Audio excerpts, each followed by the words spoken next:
Hello Ramesh. Hello. Hello. Hi. Rambabu, Rambabu.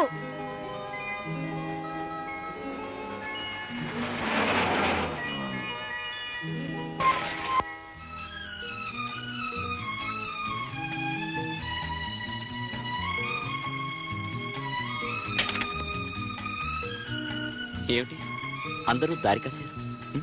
పరీక్షలు అయిపోయినాయిగా, ఊరికెళ్తున్నావుగా, మళ్ళీ కనిపించావు. అందుకని మేమంతా కలిసి నిన్ను మాట్లాడగాలి. ఏమిటది? 3 సంవత్సరాలు కలిసి చదువుకున్నాం, ఇప్పుడు విడిపోతున్నాం. నీ తీపి గుర్తుగా మాకందరికీ ఒక్కటి ఇవ్వాలి. ఏమిటి అలా భయపడిపోతున్నావు? మేము అడిగింది ఆటోగ్రాఫ్. ఆటోగ్రాఫా?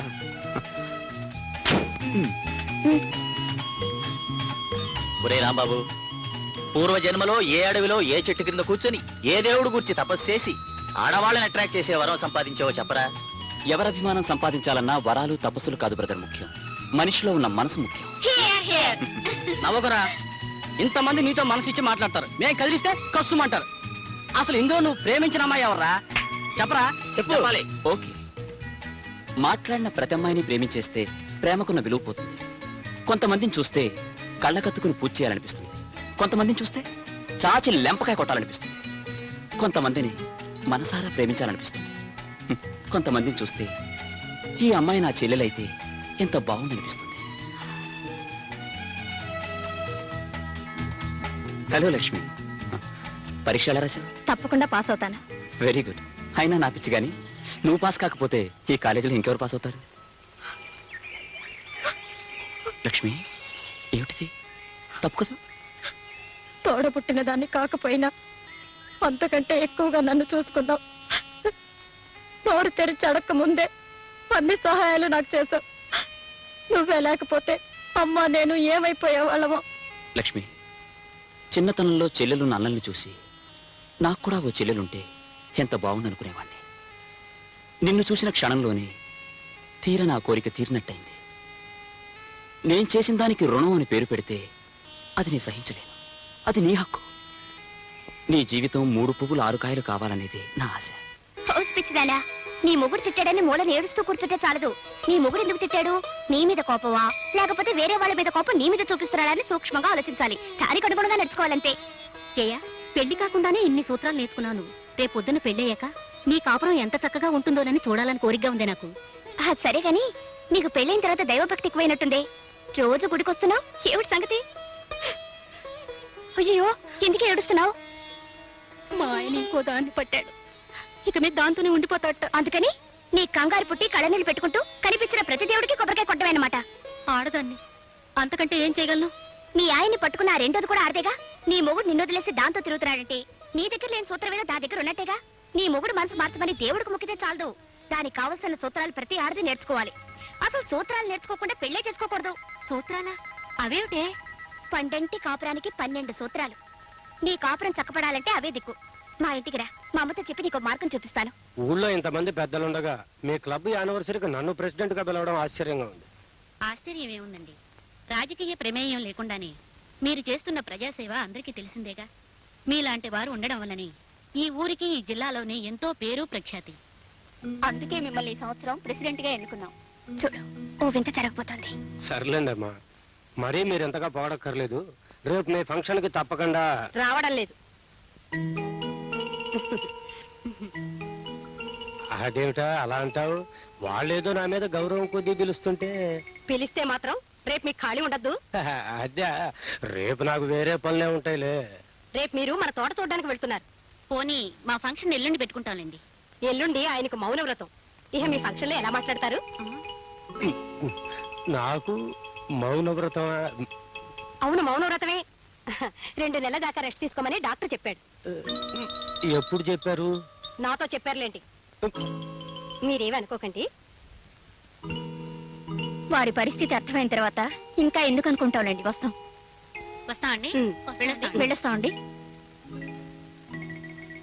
మీరు కూడా లోపలికి వెళ్ళి రెస్ట్ తీసుకోకూడదు.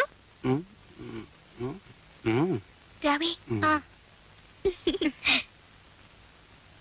మొత్తానికి నాన్నగారిని ఫంక్షన్ కు వెళ్లకుండా చేసావు. ఏమైనా ఈ విషయాల్లో నీకు నువ్వే సాటమ్మా. ఏమత్తయ్యా, మావయ్య గారు ఫంక్షన్కి వెళ్ళడం తప్పంటారా? ఇలాంటి ఆడవాళ్ళ ఫంక్షన్ పోవడం తప్పమ్మా. భర్త బెల్లం లాంటివాడు, ఈ భామలంతా చీవల్ లాంటివాడు. ఎప్పుడూ బెల్లాన్ని చీవల్ని దూరంగా ఉంచాలి, లేకపోతే పెళ్ళాల నోట్లో మన్నే. ఏమోనత్తయ్య, మీరు చెప్పేది నాకేం అర్థం కావట్లేదు. ఆ సూత్రాలు నీకు అర్థమైతే నీ మొగుడు నీ దగ్గరే ఉండేవాడు. అమ్మమ్మ, దీని మొగుడు దీన్ని వదిలేసి వేరే దాంతో తిరుగుతున్నాడట. అర్థమైందమ్మా, అర్థమైంది. ఇప్పుడు ఈ పిల్లకి 9వ సూత్రం చెప్పాలి. అమ్మాయి, దొడ్లోకి వెళ్ళి తలారా స్నానం చేసి మన పూజా మందిరంలోకి రా. సూత్రోపదేశం చేయాలి. అమ్మో, ఇక నా వల్ల కాదు, మీరు లాగించేయండి. నువ్వు లాగించకపోతే మా ఓల్డ్ మ్యాన్ నేను ఒకటి లాగిస్తాడు. Come on quick. ఏం కమాన్ కిక్కండి బాబు. మద్రాసులో మనుషులు మంత్రిల కోసం పరిగెడుతున్నారు, ఆంధ్రాలో కిరసనాయల కోసం పరిగెడుతున్నారు, ఆడపిల్లల తండ్రులు అల్లుళ్ళ కోసం పరిగెడుతున్నారు. మనం ఎందుకు పరిగెడుతున్నామో నాకు అర్థం కావట్లేదు. రే రథవా, నువ్వు అన్నం కోసం పరిగెడుతున్నావు, నేను తిన్నది అరక్క పరిగెడుతున్నాను. నువ్వు సరిగ్గా పరిగెట్టకపోతే నేను చెప్పుచ్చు పరిగెడతావు, నువ్వు ప్రాణాల కోసం పరిగెడతావు. పరిగెట. లాభం లేదు, నన్ను వదిలేండి. రే యూస్లెస్ ఫెలో, నీ వయసులో దారాసింగ్ ఇండియన్ ఛాంపియన్ అయ్యాడురా. మా గొప్పగా సెలవు ఇచ్చారండి. తమర వయసులో జవహర్లాల్ నెహ్రూ గారు ప్రధానమంత్రి అయ్యారండి, తమరేమయ్యారండి? 1942, 43, 44 లో నేను కూడా ఆ ప్రయత్నం చేశాను రా. కానీ మన గత చరిత్ర చూసి వాళ్ళు చేవదులు పొమ్మన్నారు, నేను పోయాను. డీటెయిల్స్ అడగదు రా. ఒరే తమ్ముడు, అక్కడ గట్టేరా. నువ్వు పాలు బతికరా, నేను లోనకెళ్ళి కేకేసుకుంటాను. దండాలు బాబు గారు. అబ్బాయి గారు ముందు వెళ్ళిపోతున్నారండి. బంగారం లాంటి బంగారం కనిపించాక కాళ్ళు కూడా ముందుకు వెళ్ళవరా నువ్వు ఉండు. ఏ బంగారం, మిలిటరీ నుంచి మీ ఆయన ఉత్తరాలు వస్తున్నాడే. ఏం ఉత్తరాలు ఏం పాడు, నెలకో ఉత్తరం ముక్క రాస్తున్నాడండి. చెయ్యాదవా. చూసావే, నేనైతే రోజుకి 2 ఉత్తరాలు వచ్చేవాడిని. ఈ విధం కూడా నచ్చలేదు. అంటే నల్ల పూసలు కొనుక్కున్నావా? అవును బాబు గారు. అబ్బా, చిలకలా నవ్వుతావే. మిలిటరీలో ఉన్నాడు రా, మరేం పర్వాలేదు. అయినా మన బంగారం ఏమనుకోదురా. అవునరా, బంగారం లాంటి పెళ్ళాన్ని పెట్టుకుని మిలిటరీలో ఎలా ఉంటున్నాడు రా గాడిద కొడుకు. అసలే గాడిద కొడుకు కదండి, పైగా మిలిటరీలో ఉన్నాడు. అందుకని శృంగారం అంతా తుపాకీలో దట్టించి డిష్యూ కాల్చి మటర్ చేసేసి ఉంటాడండి. అదేం కాదండి, మా ఆయన నా గురించి భలే ఘాటుగా రాస్తాడండి. రాస్తాడు, నేను రాస్తాను 16 తావులు. ఎందుకు వేస్ట్?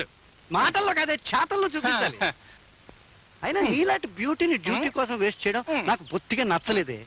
1952, 53, 54 లో నన్ను మిలిటరీలోకి రమ్మన్నారు, నేను వెళ్ళానా? ఎందుకు వెళ్ళలేదు? మిలిటరీలో ఆడవాళ్ళు ఉండరని. కరెక్ట్. అందుకల్లా యాదవా, పెళ్ళం కోసం దేశాన్నే త్యాగం చేసిన వెంటరా నేను. అయినా మొగుడు లేకుండా ఎలా జీవిస్తున్నావే? నేను చూస్తే నాకు జాలేస్తుంది. ఓ పంచు. ఏం చేయమంటారు బాబు గారు? అది కాదు, ఇక డీటెయిల్స్ కుదరవు కానీ నీ పనంతా అయిన తర్వాత ఒకసారి కనిపించు. అన్నపూర్ణ, బీరువా తాళం చేతులు ఎక్కడ? బుచ్చి వస్తున్నావా? ఎలాగో వచ్చారుగా కర్పూరం వేసి దండం పెట్టుకోండి. నాకేం అభ్యంతరం లేదు. ఏమిటో డీటెయిల్స్ మిస్ అవుతున్నాయి. ఎక్కడా మా ప్రైవేట్ గార్డు? ఆయన ఎవరండి? ఇంకెవరు? శ్రీ శ్రీ శ్రీ శ్రీ శ్రీ గోపాలకృష్ణుడు. మహానుభావ మార్తాండ తేజ గోపాలకృష్ణ, పాహిమాం పాహిమాం పాహిమాం. నువ్వు లేకపోతే పూజా మందిరం కూడా చిన్నబోతుంది స్వామి. The great romantic hero of 16,000 ladies. హారతి.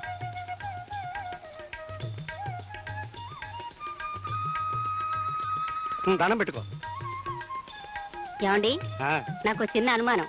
ఇక్కడ ఇంతమంది దేవతామూర్తులుంటే మీరు ఆ గోపాలకృష్ణుని ఎందుకు పూజించటం? ఆహా, దానికి సశాస్త్రీయమైన కారణం ఉందో. ఏ దేవుడికి లేనంత మంది భార్యలతో మా గురువు గారు కాపురం చేశారు. అంతఃపురంలో 8 మంది, రేపల్లిలో 16,000 మంది. భక్తురాలు రాధని ఏకకాలంలో ఏలుబడి చేసి దేవుళ్ళందరిలో చరిత్ర సృష్టించిన దేవుడు ఎవరు? మా గోపాలకృష్ణుడు గారు. అందుకే వారికి నేను భక్తుణ్ణి, శిష్యుణ్ణి, ఆరాధకుడిని. ఆ శృంగార పురుషుడు ఇలా మురళి వాయిస్తే 16,000 మంది గోపికలు నాట్యం చేసేవారట. అనుకున్న చిన్న డీటెయిల్ మిస్ అవుతుంది. ఈయన అవతారం చాలించాక ఆ మురళి ఏమైంది, ఎవరు తీసుకువెళ్లారు, ఎక్కడుంది, ఆ విషయాన్ని పోతన్న గారు కూడా గ్రంథంలో రాయలేదు. ఆ మురళి నాకు లభించుంటేనా మా గురువు గారిని తలుచుకుంటూ జీవితాంతం ఆ మురళినే వాయించుకుంటూ ఆనందంగా బతికేవాడిని. మీరు జీవితంలో బాగుపడరు. తప్పు తప్పు. మా గురువు గారికి దండం పెట్టుకో, పుణ్యం వస్తుంది. స్వామి, మురళి ఎక్కడుందో చూపించు తండ్రి. అమ్మగారు, అమ్మగారు, అమ్మగారు, భలే భలే విషయం, భలే భలే విషయం. సుబ్బులు, నువ్వు భలే భలే విషయం అన్నప్పుడల్లా నా గుండె గబగబా కొట్టుకుంటుంది. ఊళ్ళో ఉన్న వెధవ కబుర్లన్నీ నీకు భలే భలే విషయాలే. ఇది వెధవ కబురు కాదమ్మగారు, పెళ్లి కబురు. అబ్బా, నువ్వు వెళ్ళి పిండి రూపమే. ముందు నా తల మీద ఈ బరువు దింపితే గాని నేను ఏ పని చేయలేను అమ్మగారు. చెప్పు. పోస్ట్ మ్యాన్ పాపారావు కూతురు వాచ్మేన్ వరహాల గారు కొడుకుతో లేచిపోయిందమ్మా. వాళ్ళెవళ్ళో లేచిపోతే అది నీకు శుభవార్త అంటే? ప్రేమ కోసం వాళ్ళు అంత పని చేస్తే అది శుభవార్త కదటమ్మా. నోరు మూసుకుని వెళ్ళి పిండి రూపమే. అట్టాగే అమ్మా. ఏటా దూకుడు, కళ్ళు ఆపట్లేదు. అమ్మగారండి పాలు. ఒరే అప్పుడు నీ పెళ్ళంతా చచ్చిపోతున్నాను రా. ఈ కబుర్లు మోసే జబ్బు దీనికి ఎక్కడి నుంచి వచ్చిందిరా? ఈ జబ్బు మా ఎత్తకుండేదండి, వారసత్వం కదండి, దీనికి వచ్చిందండి. అవసరం అనుకుంటే నన్నేనా వదిలేస్తుంది కానీ ఈ జబ్బును మాత్రం వదిలిపెట్టదండి. ఈ జన్మకి ఇంతేనండి. అక్క అక్క రారా తమ్ముడు రా. బాగున్నావా? ఆ, ఇంట్లో అందరూ కులాసాయేనా? కులాసాయి. ఏమండి, కాబోయే మీ అల్లుడు గారు వచ్చారు. బావా, నేను పని పాట లేకుండా పోరంబోకులా తిరుగుతున్నానని తెగ తిట్టాడు కదా. ఇప్పుడు హైదరాబాద్ లో అద్భుతమైన ఉద్యోగం వచ్చింది. ఇదిగో అపాయింట్మెంట్ ఆర్డర్ చూడు. ఉద్యోగం రావడం గొప్ప కాదురా, దాన్ని నిలబెట్టుకోవాలి, పైకి రావాలి. నీ ఆశీస్సులుంటే తప్పకుండా పైకి వస్తాను బావా. కాకపోతే నువ్వు కొంచెం పెద్ద మనసు చేసుకుని జైన్ నాకిచ్చి పెళ్లి చేసావంటే. జయన్ నీకిచ్చి పెళ్లి చేయాలి. అద్దంలో మొహం ఎప్పుడో చూసుకున్నావురా? బావా సేవకులు బా. అక్క. అదేమిటండి, సాక్షాత్తు వీడు మా పిన్నమ్మ కొడుకు. జైతో వీడి పెళ్లి జరిపించాలని మొదటి నుంచి అనుకుంటున్నదేగా. నీ ముద్దుల తమ్ముడు శ్రీకృష్ణ లీలలు తెలిసిన వాడెవడు వాడికి పిల్లనివ్వాలని అనుకోడు. శ్రీకృష్ణలీలా అంటే? అంటే నీ తమ్ముడు ఆడపిల్లల వేటలో సిద్ధహస్తుడని. బావా, నువ్వు వాళ్ళు వీళ్ళు చెప్పిన మాటలు విని నా మీద నిందలు వేయకు. వాళ్ళు వీళ్ళు చెప్పే కర్మే వచ్చిందిరా. నిన్ను ఆ అమ్మాయిని లాడ్జింగ్ లో పట్టుకుని హ్యాండ్ కర్చీఫ్ తో చేతులు కట్టి నడిపించుకు వెళ్ళాడే సబ్ ఇన్స్పెక్టర్, ఆయన చెప్పాడు. ఏరా, మీ బావగారు చెప్పింది నిజమేనా? ఏదో చిన్న పొరపాటు జరిగిందా? పొరపాటు కాదురా, ఒళ్ళు పొగరు. ఇలాంటి పాడు పనులు చేస్తూ నా కూతుర్ని పెళ్లి చేసుకుంటానని వచ్చి నిన్ను చీల్చి ముక్కలు చేయాలి. ఇలాంటి వాడికి నా కూతుర్ని ఇవ్వడం చస్తే జరగదు. వెళ్ళిపో. వెళ్ళిపోతాను. ప్రస్తుతం నువ్వు నన్ను అర్థం చేసుకోకపోయినా భవిష్యత్తులో నేనంటే ఏమిటో నీకే తెలుస్తుంది. వస్తా బావా.